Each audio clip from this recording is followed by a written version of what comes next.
get adjusted fairly quickly. How do you like the area?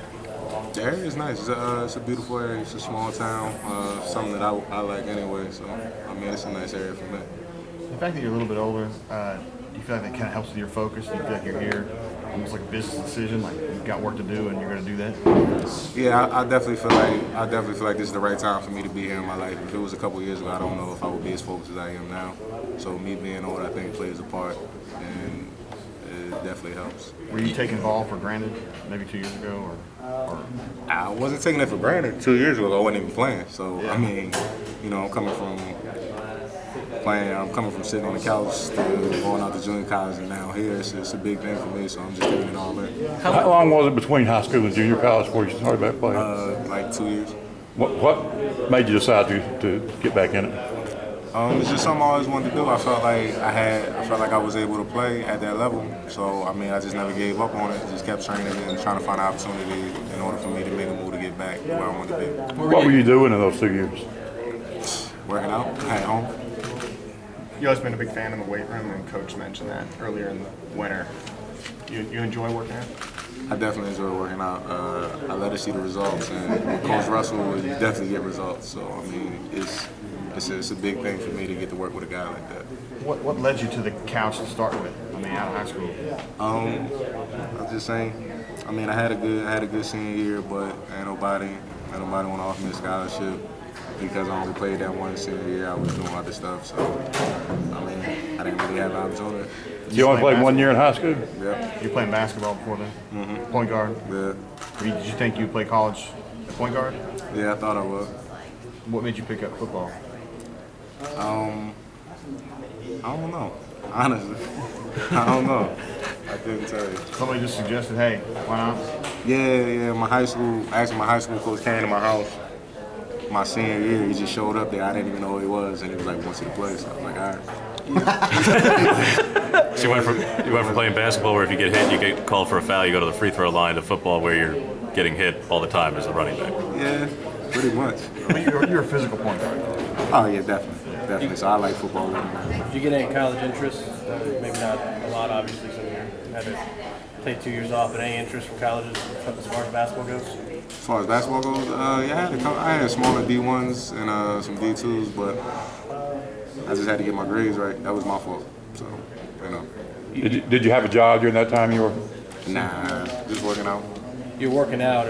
Was it always in your mind that you'd return and maybe get to a point where you've got to here, or how did you arrive at the decision to? I always know I wanted to get back into sport. I didn't know I was going to end up here, which is definitely a blessing. So. How'd you end up landing out in California? One of my old high school coaches, he knew one of the coaches out in California. They happened to mention one day they didn't need a running back. So him knowing that I still wanted to play and I was still working out, they called me up and asked me if I still wanted to go. And we just connected like that. What was that process like of getting back into football? Because you had a pretty big first year on campus. Yeah, I mean, it was definitely a transition, but I just was me working out the whole time, and I was still in shape, and I was ready to play right away. So I mean, it was just getting acclimated to where I was at. I mean, different surroundings. Why Auburn? Auburn, SEC. Man, it's a great school. Got a great history, and Coach Malzahn.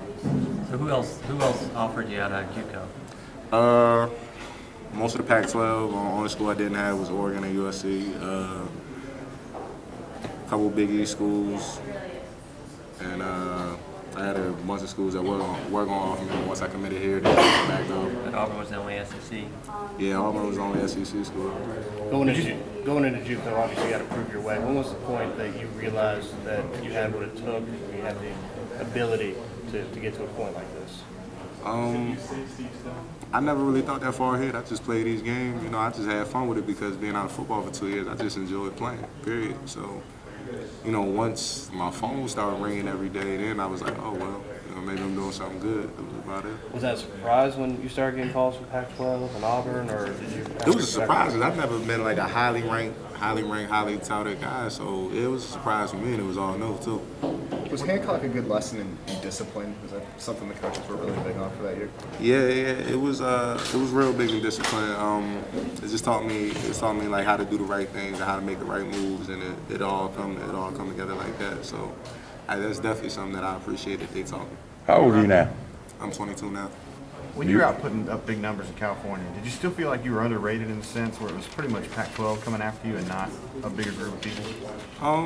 I always feel like I'm underrated. You know, I don't know. That's just something that drives me. I want to be #1, period. So, you know, when I wasn't #1 on everybody's list, I still felt underrated, but it's not a big thing to me. You kind of become a legend on the intramural scene, just the way you've been playing at point guard. You still love being out there and stuff? I mean, you had a championship team, right? Yeah, something like that. But you still like it out there? You still love the game? Yeah, I definitely do. It's fun. How often do you play? I just play with my teammates whenever we go. That's about it. I don't really play too often. Oh, come on. You don't play. So you play a lot. Yeah. like how many days a week when you got time? I mean, if I got time, every day. Got nothing else to do. All right. When you said you were eligibility kind of kept. Did your grades and stuff keep some of these basketball schools from offering you because they don't have that many scholarships? Yeah, definitely my grades. That was the biggest thing for me. If I had better grades, I probably would have been playing basketball somewhere, but I didn't at the time. So that's what stopped me from doing that. Just because your head wasn't in it at that time? Yeah, my head wasn't in the right place, and that's why, like I said earlier, me being older and me being more mature is a big thing for me now. You have a favorite basketball player? Favorite basketball player ever? Allen Iverson. Got to be. Definitely Allen Iverson. How about football? Anybody that you feel like your game emulates? My favorite football player? Man, that's a good question. I had to go Adrian Peterson. How long did it take once you got to junior college to start getting your phone kind of blowing up with calls and offers? Midway through my first year, I started getting a lot of different calls and a lot of big interest. And that was about it. It really shocked me, though. So now that you're here,